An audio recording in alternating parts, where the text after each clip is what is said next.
বন্ধুরা, এই হলো বিখ্যাত ব্যারাকপুর রেল স্টেশন। আর তোমরা দেখতে পাচ্ছ হাজারদুয়ারি এক্সপ্রেস ঢুকলো সকাল প্রায় 7:20 বাজে। ব্যারাকপুর রেল স্টেশন প্রায় 164 বছরের পুরনো। আর তোমরা দেখতে পাচ্ছ ব্যারাকপুর ছেড়ে ট্রেন এখন দমদম পেরোলো। তোমাদেরকে বলি, এই যাত্রায় আমি দেখাবো ব্যারাকপুর থেকে আমি চাপলাম গেদে মাঝেরহাট লোকালে। গেদে মাঝেরহাট লোকাল ব্যারাকপুরে আসে মোটামুটি সকাল 7:30 নাগাদ, আর মাঝেরহাট অবধি যায়। তোমরা নিশ্চয়ই জানো দমদম থেকে মাঝেরহাট এই অঞ্চলটি চক্র রেলের অন্তর্গত। অর্থাৎ এই লোকাল ট্রেনটি চক্র রেল বলে পরিচিত ওই নির্দিষ্ট লাইনে, যা শিয়ালদা ডিভিশনের অন্তর্গত। চক্র রেল প্রতিষ্ঠা হয় মোটামুটি 1875 সাল নাগাদ, যখন এর নাম ছিল ক্যালকাটা কমিশনার্স রেল।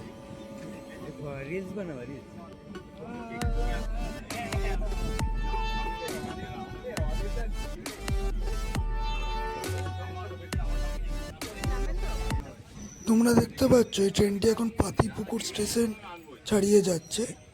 পাতিপুকুর একটা পরিচিত জায়গা এই এলাকার অন্তর্গত।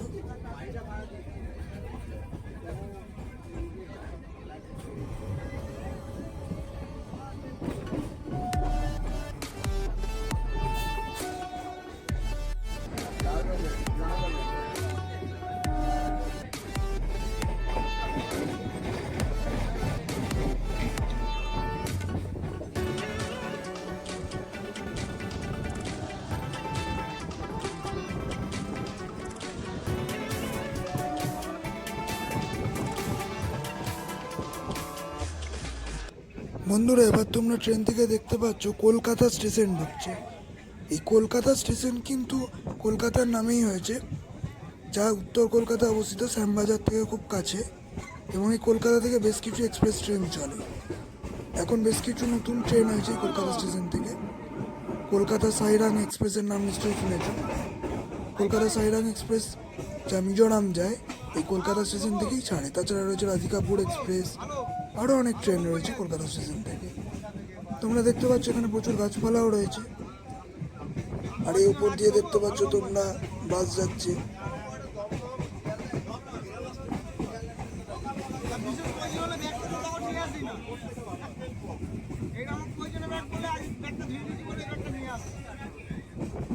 কলকাতার পরে এই তোমরা দেখতে পাচ্ছ টালা ঢুকছে।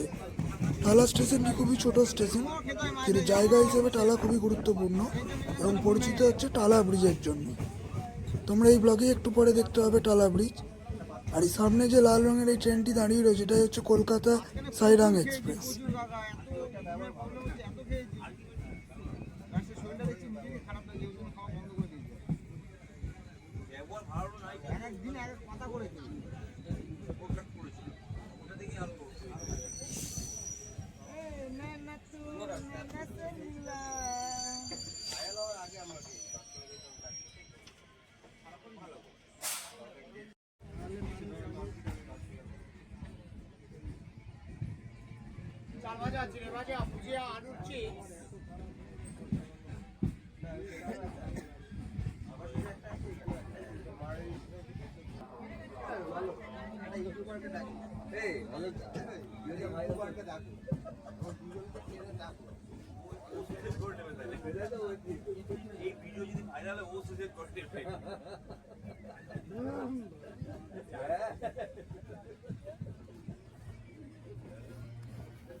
বন্ধুরা, তোমরা দেখতে পাচ্ছ টালা ব্রিজ খুবই বিখ্যাত এই জায়গা।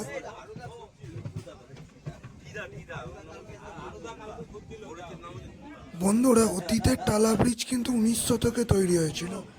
সেই টালা ব্রিজ ছিল কেবল স্টেড একটা ব্রিজ, কিন্তু কালের সময় সেই টালা ব্রিজ মানুষের জন্য অনুপযোগী হয়ে পড়ে। তাই নতুন করে আবার টালা ব্রিজের উদ্বোধন করা হয় 2022 সালে প্রায় 500 কোটি টাকা খরচে। 2 বছরেই নতুন সেতুটি তৈরি হয়, যার আরেক নাম হেমন্ত সেতু। আর এই টালা ব্রিজ উত্তর কলকাতার শ্যামবাজারকে নর্থ 24 পরগনার দমদম ইত্যাদি জায়গার সাথে যুক্ত করেছে। অর্থাৎ কলকাতা এবং উত্তর 24 পরগনার এক যোগাযোগের ব্রিজ হলেই টালা ব্রিজ, যা টালা জলের ট্যাঙ্কের কাছে অবস্থিত।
গঙ্গা নদীর কি সুন্দর অপূর্ব দৃশ্য।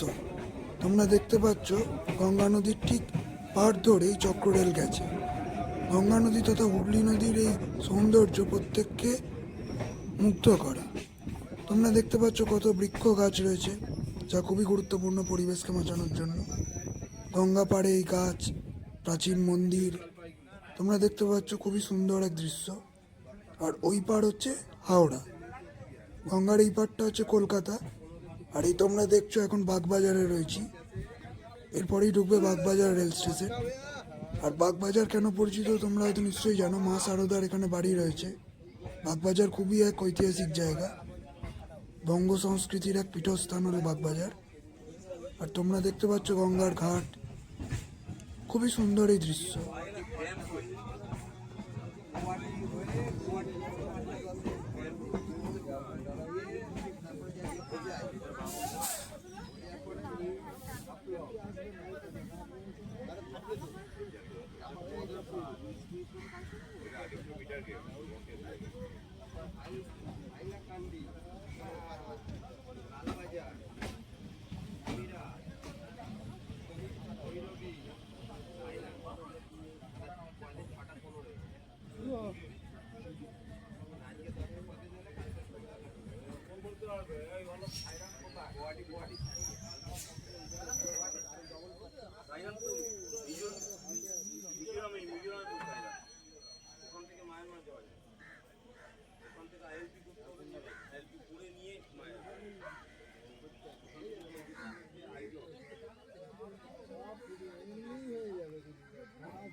যেও না, ট্রেন ছেড়ে দেবে, ট্রেন ছেড়ে দেবে,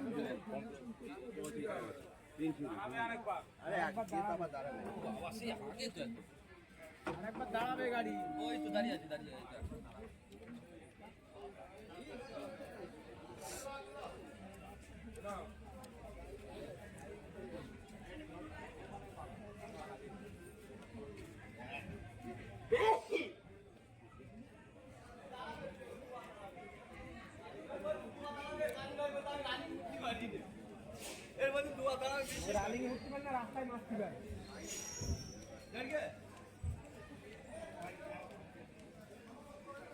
তোমরা দেখতে পাচ্ছ এটা বাগবাজার রেল স্টেশন, ট্রেন দাঁড়িয়ে রয়েছে।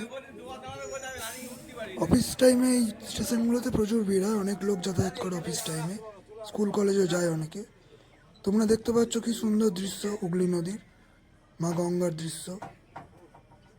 এখানে অনেক মূর্তি রাখা রয়েছে গাছের নিচে, তোমরা নিশ্চয়ই সৌন্দর্য অনুভব করতে পারছো।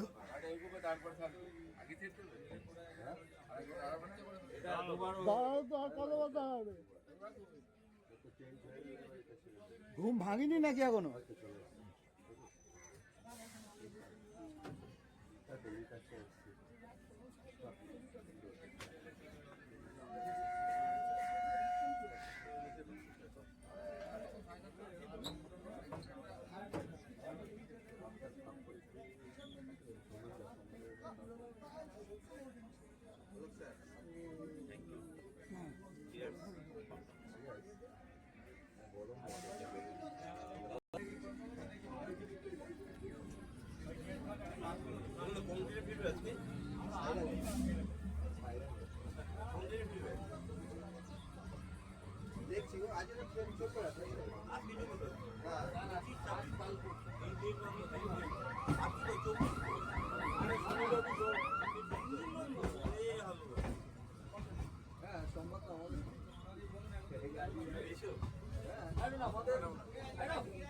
হচ্ছে 26শে জানুয়ারি, 15ই আগস্ট, ঈদ, বকরিদ, মহরম আর রোড।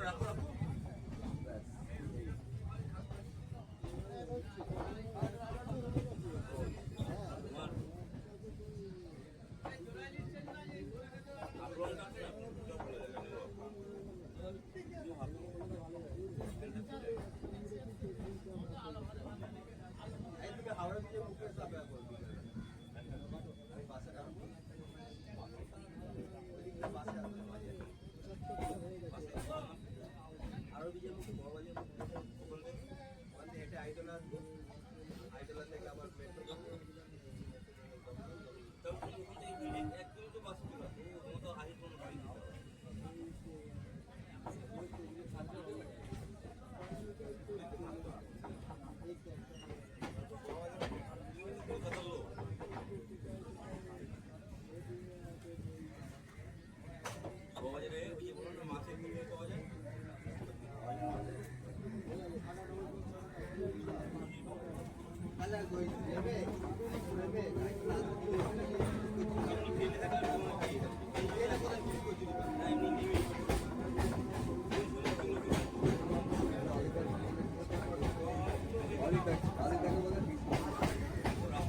শোভাবাজার আইরিটোলা বাগবাজারের পরে ঠিক এই রেল স্টেশনটি এলো। শোভাবাজারও খুবই ঐতিহাসিক জায়গা বাগবাজারের মতন। আর এই রেল স্টেশনটি খুবই জনপ্রিয়, কারণ এই অঞ্চলে আসতে গেলে চক্র রেলের মাধ্যমে তোমরা সহজেই আসতে পারবে। তাছাড়া শোভাবাজার সুতানুটি মেট্রো স্টেশনও রয়েছে। মেট্রো রেলে যদি কেউ আসতে চাও তাহলে শোভাবাজার সুতানুটিতে নামতে পারো। আর হাওড়া থেকে প্রচুর বাস রয়েছে। তাছাড়া ব্যারাকপুর থেকেও তোমরা আসতে পারো। ব্যারাকপুর বারাসাত থেকেও এই অঞ্চলে আসার বাস আছে।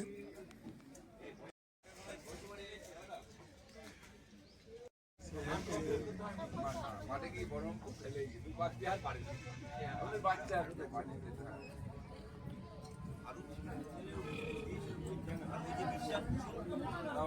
ব্যবসা করে আর চলছে না, চালাতে হবে, ব্যবসা করে আর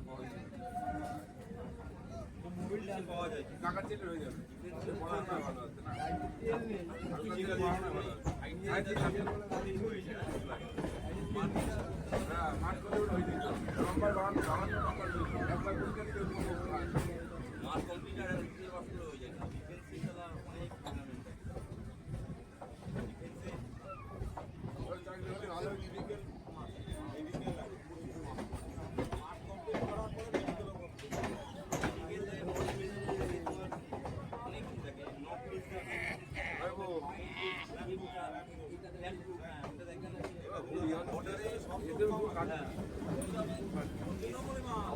ভালো ভারত তথা বিশ্বের অন্যতম খ্যাতনামা জায়গা হলো বড়বাজার, যা বিশাল বাজারের জন্য পরিচিত। আর এই সেই বিখ্যাত বড়বাজার রেলওয়ে স্টেশন। তোমরা হয়তো অনেকেই জানো না যে বড়বাজারে এরকম রেল স্টেশনও থাকতে পারে, কারণ কলকাতা যারা গেছে তারা বড়বাজার যায়নি এটা হতেই পারে না। হাওড়া থেকে যখন হাওড়া ব্রিজ পার হও তখন যে মহাত্মা গান্ধী রোড দেখতে পাও, সেই মহাত্মা গান্ধী রোড বড়বাজারেরই অংশ। আর তার উপর দিয়ে চলে গেছে নেতাজি সুভাষ রোডের ফ্লাইওভার। আর এই সেই বিখ্যাত বড়বাজার রেলওয়ে স্টেশন, যা গঙ্গার দাঁড়িয়ে অবস্থিত। আর এখানে প্রচুর ট্রাক দেখতে পাচ্ছ, কারণ এখানে প্রচুর দুপাশেরই কারখানা আছে। আর এই তোমরা দেখতে পাচ্ছ সেই ঐতিহাসিক দৃশ্য, বড়বাজার বরাবর কত মানুষেরা কাজের জন্য যাচ্ছে, কারণ এখানে প্রচুর শ্রমিক শ্রেণীর মানুষ থাকেন। এখানে যে দুপাশেরই কারখানা রয়েছে তোমরা দেখতে পাচ্ছ, প্রচুর মালপত্র এখানে আসে। সকাল থেকে রাত এখানে ব্যস্ততা যেন থামেই না। এবং তোমরা একটা জিনিস দেখতে পাচ্ছ, কারখানার মাঝে মাঝে প্রচুর বৃক্ষ গাছও রয়েছে। আর এরপরেই তোমরা দেখতে পাচ্ছ সেই ঐতিহাসিক বিখ্যাত রবীন্দ্র সেতু, অর্থাৎ যাকে আমরা হাওড়া ব্রিজ বলি। এই দৃশ্য অতুলনীয়। ট্রেনে চলতে চলতেই দেখো তোমরা হাওড়া ব্রিজ দেখতে পাচ্ছ, কত সুন্দর লাগছে। তোমরা দেখো হাওড়া ব্রিজের নিচ দিয়ে ট্রেনটি যাবে।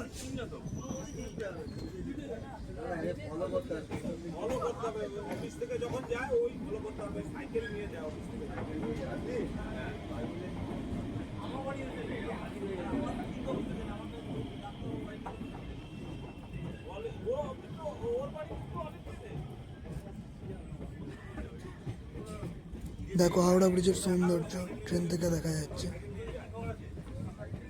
আর নিচ দিয়ে বয়ে গেছে গঙ্গা নদী।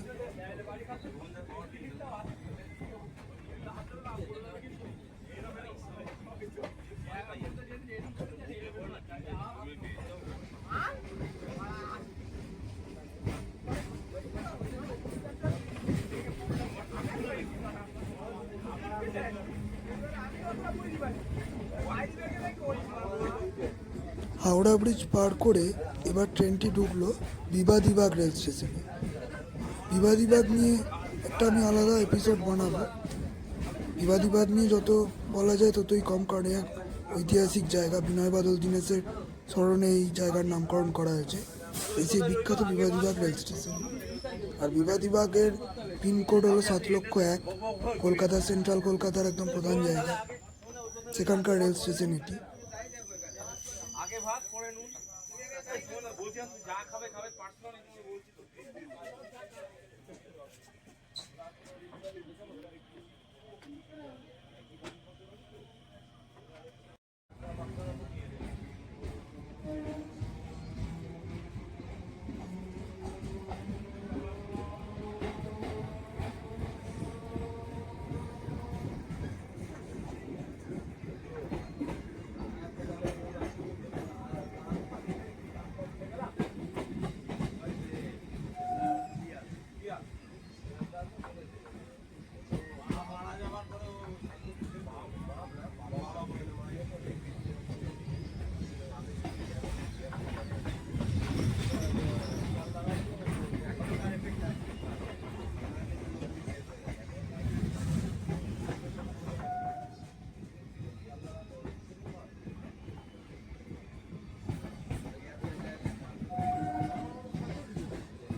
ঐতিহাসিক বিবাদীবাগ পেরোনোর পর আর এক ঐতিহাসিক জায়গা আসতে চলেছে, সেটা হলো ইডেন গার্ডেন্স রেলওয়ে স্টেশন। আর ইডেন গার্ডেন্স রেলওয়ে স্টেশন থেকে অনেক গুরুত্বপূর্ণ অফিস পায়ে হেঁটে যাওয়া যায়। তাছাড়া এর কাছাকাছি জায়গায় রয়েছে বাবুঘাট। তোমরা জানো যে বাবুঘাট বাস স্ট্যান্ড খুবই বিখ্যাত, বাবুঘাট থেকে প্রচুর বাস যায়। বাবুঘাটও কিন্তু ইডেন গার্ডেন্স থেকে কাছে। তোমরা দেখতে পাচ্ছ গঙ্গা নদীর সৌন্দর্য, এখানে পার্ক রয়েছে। কিছু পরেই ঢুকবে দেখো ইডেন গার্ডেন্স রেলওয়ে স্টেশন।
এরপরেই তোমরা দেখতে পাবে বিখ্যাত আউটরাম ঘাট। দেখো, লক্ষ্য করো ভিডিওতে, এই হলো আউটরাম ঘাট। ইডেন গার্ডেন স্টেশন থেকে নেমে তোমরা আউটরাম ঘাটের দিকে যেতে পারো ফেরি সার্ভিসের জন্য। আর বলার অপেক্ষা রাখে না, এইসব জায়গা অনেক ঐতিহাসিক জায়গা। এখানে প্রাচীনকালে বহু ঘটনা ঘটেছে।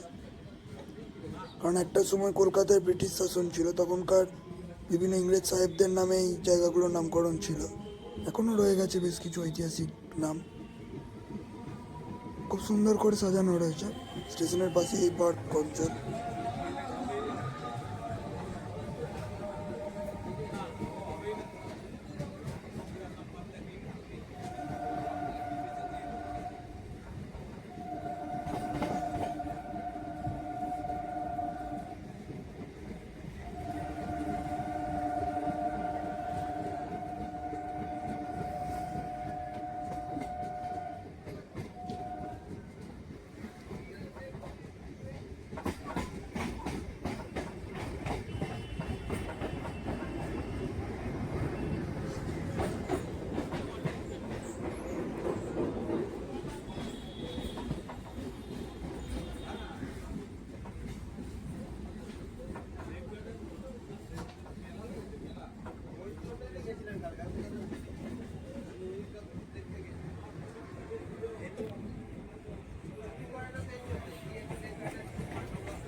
প্রিন্সেপ ঘাট রেলওয়ে স্টেশন।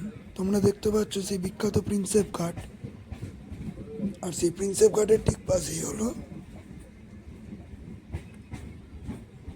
Rail station. আর এই রেল স্টেশনের পরিবেশ কত সুন্দর তোমরা দেখতে পাচ্ছ, কত বৃক্ষ গাছ রয়েছে স্টেশন চত্বরে, কত সুন্দর লাগছে দেখো, কত নান্দনিক দৃশ্য। স্টেশনের পাশেই পার্ক, আর পার্কের পাশেই রয়েছে গঙ্গা। তোমরা এখান থেকে দ্বিতীয় হুগলি সেতু দেখতে পাবে, যা বিদ্যাসাগর সেতু বলে পরিচিত, খুবই বিখ্যাত এই জায়গা।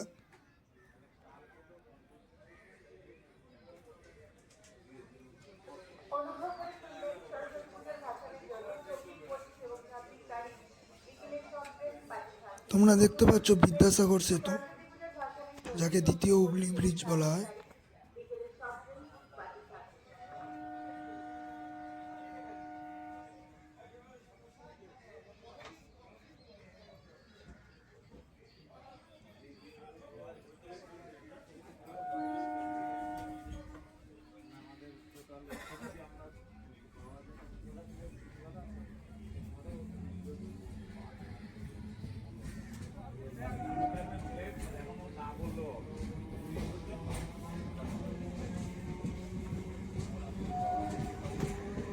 উনিশশো 92 সালে এই বিখ্যাত বিদ্যাসাগর সেতু তথা দ্বিতীয় হুগলি সেতু জনগণের জন্য খোলা হয়। আর দেখতে পাচ্ছ এই ব্রিজের দৈর্ঘ্য প্রায় 823 মিটার এবং খুবই ব্যস্ত একটি ব্রিজ, কলকাতাকে যুক্ত করেছে হাওড়ার সাথে। এবং এই দৃশ্যটি খুবই অনুপম। হুগলি নদীর ধারে এই প্রিন্সেপ ঘাট বিখ্যাত, আর এই প্রিন্সেপ ঘাটে প্রচুর মানুষ আসে এই নান্দনিক দৃশ্য দেখতে। কত সুন্দর লাগছে দেখো, গঙ্গা নদীর ওপর দিয়ে এই ব্রিজ, অভূতপূর্ব। আর ওই দূরে দেখো কত লঞ্চ রয়েছে, কত নৌকা রয়েছে। এই সৌন্দর্য বলার না, ট্রেনে করে আসা সার্থক। তোমরা কি বলো? তোমরা যদি কলকাতা বেড়াতে আসো তাহলে চক্র রেলের এই সুন্দর দৃশ্য অবশ্যই অনুভব করো।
প্রিন্সেপ ঘাটের পরে এবার খিদিরপুর ঢুকছে।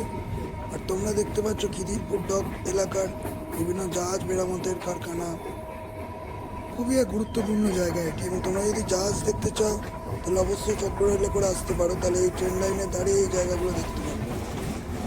এর কাছেই রয়েছে গঙ্গা নদীর তীরে খিদিরপুর ডক। কারণ তোমরা জানো কলকাতা বন্দরের কথা, এক নদী বন্দর প্রাচীন। এবং তোমরা জানলে হয়তো অবাক হবে, ভারতের সবচেয়ে প্রাচীন বন্দরগুলোর মধ্যে কলকাতা বন্দর এখনও চালু আছে এবং সুগৌরবে এই বন্দর আমাদেরকে পরিষেবা দিয়ে চলেছে, আমাদের দেশকে সেবা দিয়ে চলেছে, আন্তর্জাতিক সম্পর্কও দৃঢ় করেছে।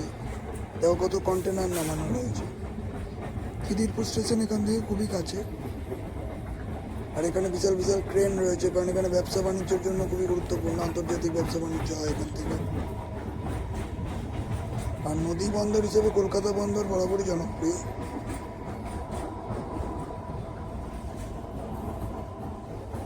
কলকাতা বন্দর তথা শ্যামাপ্রসাদ মুখার্জি বন্দর সারা ভারতের মধ্যে একমাত্র নদী বন্দর এবং সব থেকে বড় পোর্টগুলোর মধ্যে একটি। কারণ ছোট ছোট নদী বন্দর তো হতেই পারে, কিন্তু কলকাতা বন্দর নদী বন্দর হওয়া সত্ত্বেও এক আন্তর্জাতিক বন্দর। 1870 সালে এই বন্দরের সূচনা হয়, আজ থেকে বহুদিন আগে, তোমরা বুঝতেই পারছো।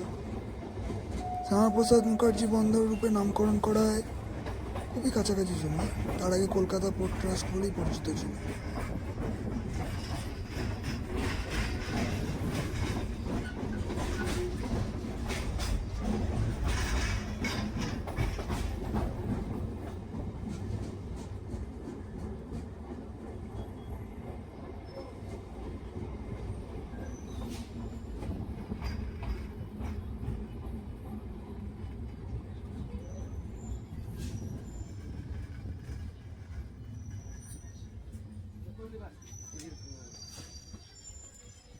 এই হলো খিদিরপুর রেলওয়ে স্টেশন, দক্ষিণ কলকাতার। খিদিরপুর চলে এসেছি, দেখো। এই যাত্রায় তোমরা দেখতে পাচ্ছ আমি যখন খিদিরপুর থেকে ফিরছি তখন দেখো হাওড়া ব্রিজের দৃশ্য। এই যাত্রাপথ তোমরা আগের অংশেও দেখেছো, এটা ফেরার দৃশ্যপথ। কারণ আমি এখন ট্রেন ধরে প্রিন্সেপ ঘাট থেকে শোভাবাজার আইরিটোলার দিকে যাচ্ছি। একই দৃশ্যই তোমরা এই অংশে দেখতে পাবে, শুধু আমরা ফেরার দৃশ্যটি দেখাচ্ছি। তো এই দৃশ্যে যা দেখছো সেগুলো আগেও তোমরা দেখেছো। গঙ্গা নদীর পার বরাবর এই ট্রেন আবার যাচ্ছে।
এবার দেখো সোয়াবাজা আইরিটোলা স্টেশন ঢুকছে। তোমরা দেখতে পাচ্ছ গঙ্গার ধারের জায়গা, এখানে রয়েছে আদি ভূতনাথ মন্দির। আর এই ঢুকে গেল দেখো সোয়াবাজা আইরিটোলা রেলওয়ে স্টেশন। চ্যানেলটি অবশ্যই সাবস্ক্রাইব করো এবং পাশে থেকো, আর ভিডিওটি তোমাদের বন্ধুদের সাথে শেয়ার করো। আর কমেন্টে জানাও তোমরা কখন কলকাতা ঘুরতে আসছো এবং এই চক্র রেলে চেপে গঙ্গা নদীর সৌন্দর্য এবং প্রাকৃতিক পরিবেশের সৌন্দর্য অনুভব করবে।